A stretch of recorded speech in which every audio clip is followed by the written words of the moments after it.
여러분, 저는 요즘 가장 큰 소원이자 동시에 가장 큰 좌절감을 주는 단어가 있습니다.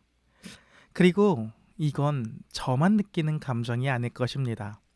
여러분도 마찬가지로 가장 큰 소원이자 가장 큰 좌절감이라고 저는 확실하게 말할 수 있습니다.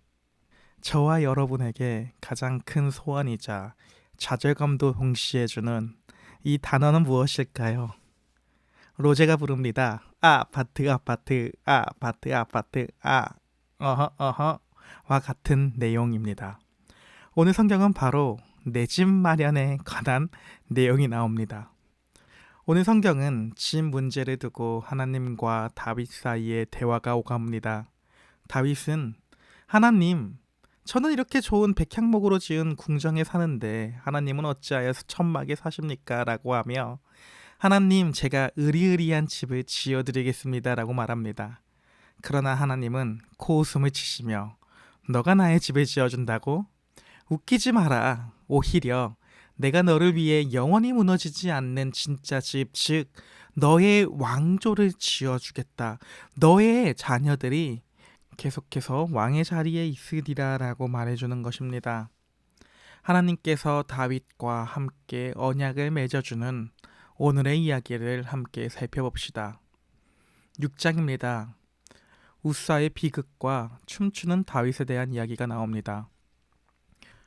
통일 이스라엘의 왕이 된 다윗이 가장 먼저 한 일은 오랫동안 방치되어 있던 하나님의 언약궤를 수도인 예루살렘으로 모셔오는 것이었습니다. 처음 다윗은 세상에서 제일 비싸고 화려한 새 수레를 만들어 궤를 실었습니다. 뭐 람보르기니, 머스탱 막 이런 세상에서 가장 비싼 차를 가지고 짐을 싣는 것입니다. 그런데 소들이 뛰면서 궤가 떨어지려 하자 우사라는 사람이 엄격결에 손으로 궤를 붙잡았고 궤가 떨어지지 않게 손으로 붙잡았습니다. 그 자리에서 하나님의 치심을 받아 즉사하고 맙니다. 하나님의 궤를 이렇게 수레에 싣는 것은 율법이 말하고 있는 바가 아닙니다. 따라서 하나님의 거룩한 임재를 말씀의 방식이 아니라 인간의 편리한 방식대로 다루려고 했던 죄의 결과가 이렇게 된 것입니다. 따라서 충격을 받은 다윗은 나중에 율법에 기록된 대로 제사장들이 궤를 어깨에 메어 조심스럽게 모셔옵니다. 올바른 방법으로 하나님의 임재가 들어오자, 그 법궤가 들어오자 다윗은 다윗처럼 춤을 추면서라고 하는 그 노래의 가사처럼 너무나 기뻐서 왕의 체면도 다 던져버리고 바지가 흘러내릴 정도로 길거리에서 미친 듯이 춤을 춥니다. 따라서 다윗의 부인 중 한 명이었던 미갈이 왕이 채통 없이 뭐하는 짓이냐며 비웃었습니다. 그러나 다윗은 나는 하나님 앞에서 춤춘 것이다. 하나님이 나를 이스라엘의 왕으로 세웠은즉 하나님 앞에서 내가 더 못할 게 뭐가 있냐. 나는 이보다 더 낮아져도 좋다라고 말합니다. 그의 순전한 기쁨을 고백하는 것입니다. 그러나 미갈은 이 일로 인해 아이를 가지지 못하게 됩니다. 이게 바로 6장의 내용입니다. 7장에서는 하나님과 다윗이 언약을 맺는 흔히 말하는 다윗 언약에 대한 내용의 본문입니다. 왕궁에 평안히 살게 된 다윗은 마음이 불편해졌습니다.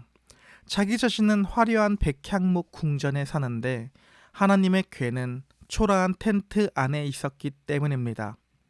그래서 선지자 나단에게 내가 하나님을 위해 정말로 멋진 성전을 지어드리겠다고 말을 합니다.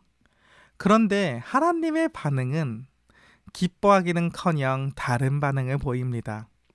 너가 나를 위해 집을 짓겠다고? 아니다. 오히려 내가 너를 위해 영원한 집, 너의 후손으로 계속해서 이어지는 그 왕조를 내가 지어주겠다라고 말합니다. 하나님은 다윗의 후손을 통해 나라를 튼튼하게 하시고 그 왕위가 영원히 보존될 것이라는 대단한 약속을 줍니다. 이것은 구약 성경 전체의 이제 핵심으로 나오게 되는 다윗 언약의 내용입니다. 이 언약은 아담, 노아, 아브라함에게 있었던 그 약속이 새롭게 갱신되는 것입니다. 모세도 있었네요. 어쨌든 이 언약들의 공통점은 모두 인간이 하나님을 위해 무언가를 해드리는 것이 아닙니다. 오직 하나님께서 주권을 가지시고 일방적으로 자기의 백성을 향해 영원한 은혜를 부어주겠다고 하는 복음의 내용입니다. 기쁜 소식입니다. 따라서 이 언약을 체결한 이후 다윗의 왕국은 튼튼히 세워집니다. 8장에서는 7장에서 맺었던 내 집 마련의 약속, 즉 하나님께서 다윗에게 영원한 왕조가 있게 해주실 것이라고 하는 다윗의 집 약속을 맺은 후 이기는 모습이 8장에서 나오게 됩니다. 다윗은 거침없는 승리를 만들어냅니다. 서쪽의 블레셋, 동쪽의 모압, 북쪽의 아람, 남쪽의 에돔까지 동서남북 사방의 모든 대적들을 전쟁에서 이깁니다. 성경은 다윗의 군사력과 다윗 자체의 능력이 출중해가지고 전쟁에서 이기는 것이 아니라 다윗이 어디로 가든지 여호와께서 이기게 하셨더라고 분명히 기록합니다. 따라서 다윗은 이 승리로 얻은 전리품들을 하나님께 바치고 온 이스라엘 백성들을 하나님의 말씀이 기반된 정의와 공의로 다스리며 완벽한 평화의 하나님 나라를 세워가는 것입니다. 그렇다면 이렇게 하나님이 다윗과 맺어준 약속의 이야기 가운데에서 우리는 예수 그리스도를 어떻게 발견할 수 있을까요? 오늘 이야기에서는 사무엘하 7장에 나온 다윗 언약과 예수 그리스도에 대해서 집중적으로 살펴보려고 합니다. 중요합니다. 성경은 하나님의 언약으로 이루어진 책입니다. 아파트를 지을 때 아파트가 하루 만에 지어지는 경우는 없습니다. 아파트를 만들기 위해서는 도면을 그리고 땅을 파고 뼈대를 세우는 과정들이 필요합니다. 이는 하나님께서 맺어주신 언약도 마찬가지입니다. 하나님이 맺어주는 세상의 조건부 계약이 아니라 하나님이 자기 생명을 걸고, 즉 하나님 스스로가 보증을 서시며 우리를 위해 영원한 집을 지어주시는 거대한 건축 과정이 있습니다. 언약은 점진적으로 흘러갑니다. 처음 아담이 타락했을 때 하나님은 여자의 후손이 뱀의 머리를 상하게 할 것이라는 언약의 도면을 처음 그려주셨습니다. 그리고 그 다음에 죄로 세상이 멸망할 때에 노아와 무지개 언약을 맺으시며 구원의 건축 현장이 무너지지 않도록 은혜로 보존해 주십니다. 그리고 아브라함을 부르셔서 내 자손과 땅을 주겠다며 본격적인 하나님 나라의 기초를 다지셨고, 모세를 통해 출애굽시키시며 그 집에 살게 될 백성들의 법인 율법을 주셨습니다. 그리고 마침내 오늘 7장 사무엘하 7장에 다윗 언약에 이르러 그동안 차곡차곡 쌓아 올린 하나님의 언약이 영원히 무너지지 않는 왕조라는 모습으로 꽃을 피웁니다. 그런데 여러분, 나중에 다윗이 죄를 지을까요? 죄를 짓지 않을까요? 마찬가지로 다윗의 후손들이 죄를 지을까요? 죄를 짓지 않을까요? 죄를 짓습니다. 그리고 이들은 결국 하나님의 심판을 받아 바벨론에 의해 이스라엘과 성전이 다 무너졌습니다. 이때 이스라엘 백성들은 하나님의 언약이 실패했구나, 공사가 중단됐구나, 우리의 아파트 지은 그 공사가 멈추고 아파트가 사실 부시공사였구나 라고 절망하는 것입니다. 하나님의 언약이, 하나님의 이 공사가 실패한 것일까요? 아닙니다. 처음부터 하나님은 다윗과 다윗의 후손들이 실패할 것이라는 것을 알고 있었습니다. 하나님이 지금 다윗과 맺어주는 언약의 자세한 내용은 썩어질 건물을 시간이 지나면 사라질 이 세상의 왕국을 디자인하신 것이 아닙니다. 바로 완벽한 왕으로 오시는 다윗보다 후손이지만 다윗이 주라고 부르는 예수 그리스도가 다윗의 후손으로 올 것이라는 것을 약속해 주는 것입니다. 언약을 맺은 다윗도 하나님 앞에서 범죄합니다. 다윗의 후손들도 마찬가지로 범죄합니다. 따라서 포로기라는 암울한 시대를 살아가게 될 것입니다. 그렇기에 하나님도 사무엘하 7장 14절에서 그가 범죄하면 사람의 매와 인생의 채찍으로 징계한다고 말합니다.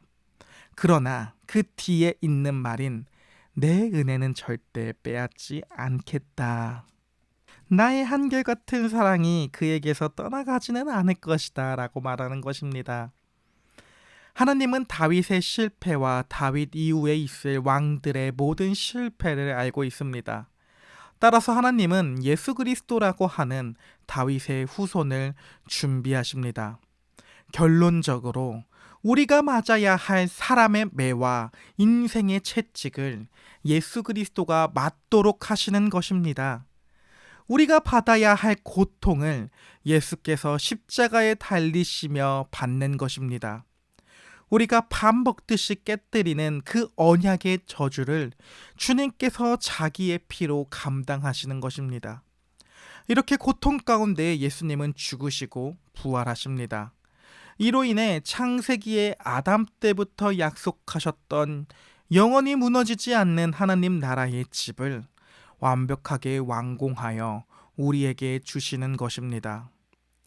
사랑하는 여러분, 다시금 말씀드리지만 기독교는 우리가 뼈 빠지게 노력해서 하나님을 위해 집을 드리지 않아도 됩니다. 오히려 하나님께서 전혀 자격 없는 우리를 위해 예수 그리스도께서 십자가의 피를 대가로 지불하시고 절대 무너지지 않는 영원한 하나님 나라의 집을 우리 명의로 거저 주시는 은혜의 종교입니다. 따라서 이러한 하나님의 집 안에 우리가 함께 공동체로 서 있길 원합니다.